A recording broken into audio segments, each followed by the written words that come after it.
भैया भोजपुरी गायक मुन्ना मतलबी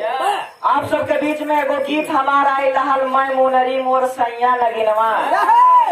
वह गीत आज आप सबके बीच में सुनावत थी। हमें आशा ना पूरा विश्वास बा कि हर गीत के आप सब प्यार दुलार आशीर्वाद देला और इहो गीत के आप सब दे हैं। एगो औरत अपने सखी से कैसे कहत बा पिंटू भैया लालू भैया ये हमार छोटी टीम हमारे राजू भैया पलालू भैया के लेके आप सबके बीच में छोटा मोटा कार्यक्रम प्रोग्राम करेला। और अतिया कैसे कहत बा अरे सैया नगीनवा अरे सैया नगीनवा हो राजा नगीनवा अरे मैं मुनरी मोर सैया नगीनवा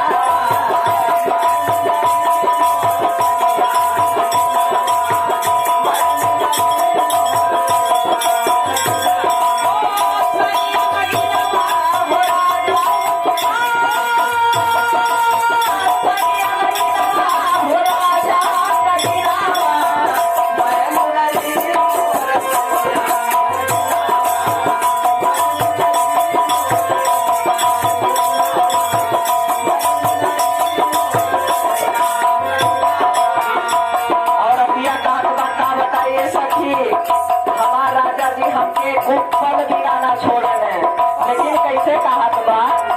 अरे हो नजरिया से दूर हो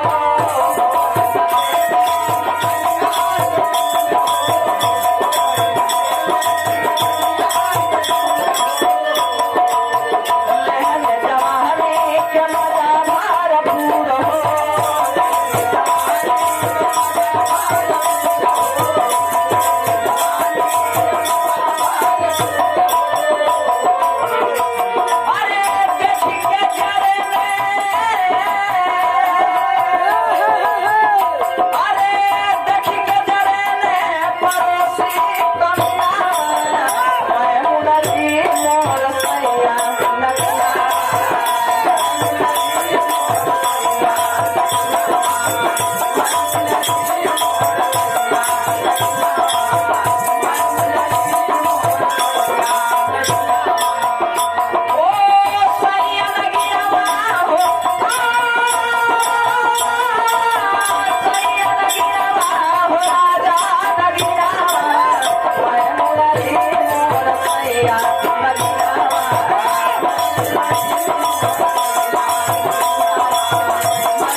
पिंटू भैया कहा था हमारे राजा की एकदम सुंदर सुशील बालन अरे सुंदर सुशील काम करे नगे कहो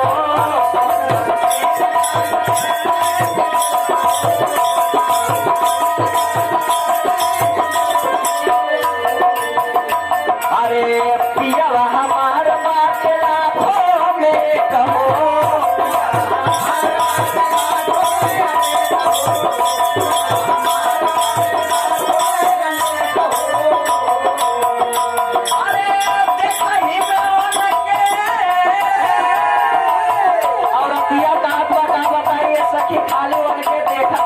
बीतते जाला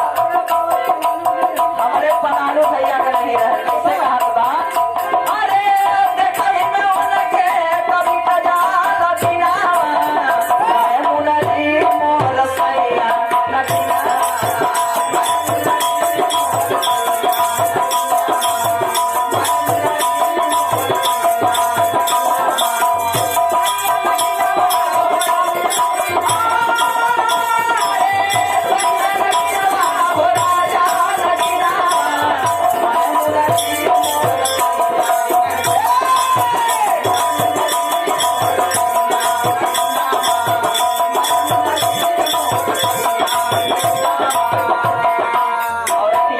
भैया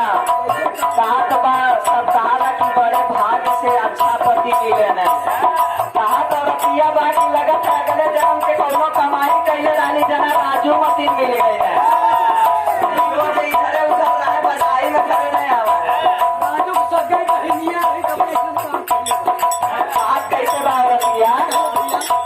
अरे अगले जन्म के कैले रहली कमाई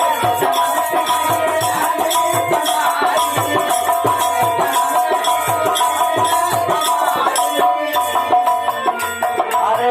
मुन्ना मतलब कैली पियावा के पाई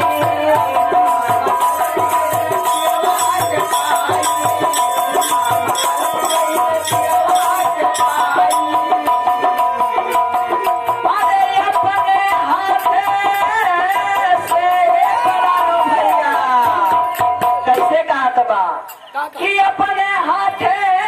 से अरे करावैले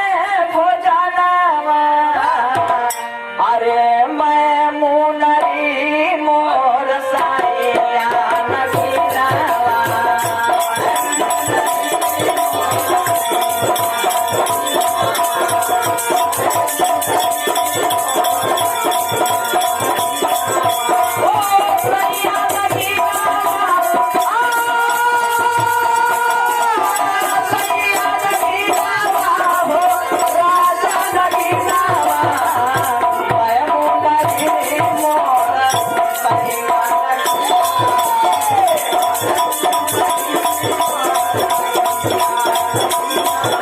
Thank you.